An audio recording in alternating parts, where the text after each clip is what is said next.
Okay, let's unpack this, the very latest from the global coffee market. Fresh off the wire today, September 3rd, 2025. Absolutely. Our mission, as always, is to distill the key insights from these new sources so you're quickly up to speed on what's driving your morning cup. And it's more than just the price swings. We're really looking at that interplay of global factors, supply, demand, Right. and what these hints might mean for the future. Okay, so immediately today we are seeing some jumps. London Robusta futures for November 25, they're up 55, hitting $4,454 a ton. That's right. And New York Arabica, December 25, that climbed 3.30, reaching 373.65 cents per pound. Yeah, but the crucial thing here, I think, is that these jumps look like a technical correction after a pretty sharp drop, So not necessarily a fundamental trend reversal. Interesting. And what's fascinating, while futures are up, if you look at Vietnam, the domestic prices in Thanh Nguyen, the Central Highlands, they're actually starting to decrease. Really? Yeah, down around 114 to 115 million dung per ton now. So it's vital to see that difference then, futures adjusting versus the sort of on-the-ground price. Exactly. It tells a more nuanced story than just the headline futures numbers. Okay, so diving deeper then. What immediate global forces are pushing and pulling these prices today? Well, a couple of things. The DXY, the U.S. dollar index, it's a bit weaker today. And generally, a weaker dollar tends to support commodity prices like coffee. Makes it cheaper for buyers using other currencies. Right. At the same time, you've got the Brazilian reais.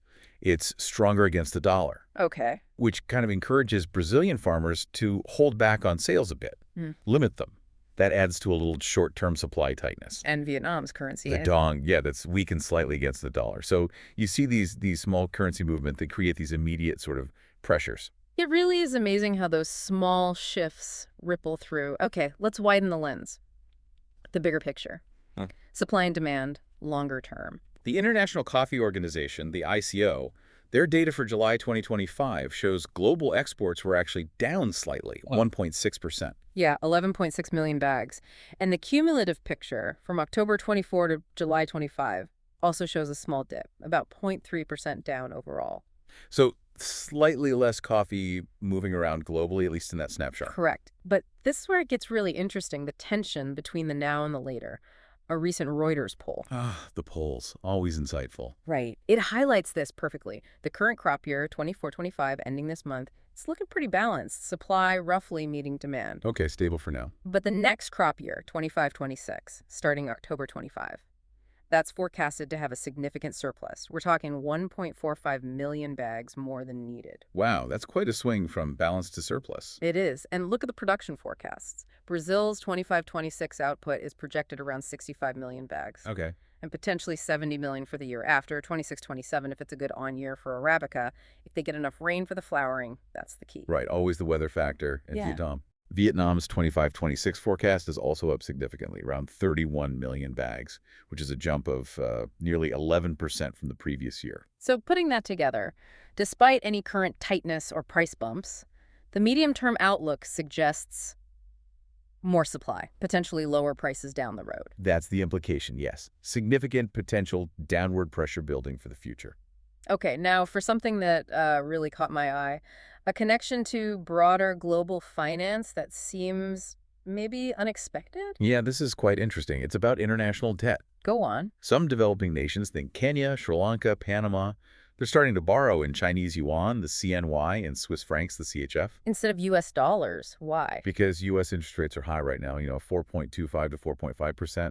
That makes repaying dollar-denominated debt much more expensive. Okay, so they're looking for cheaper borrowing options. Exactly. And while it's maybe at the margins now, this shift, even slightly, reduces global demand for the U.S. dollar. Which could weaken the dollar. Potentially, yes.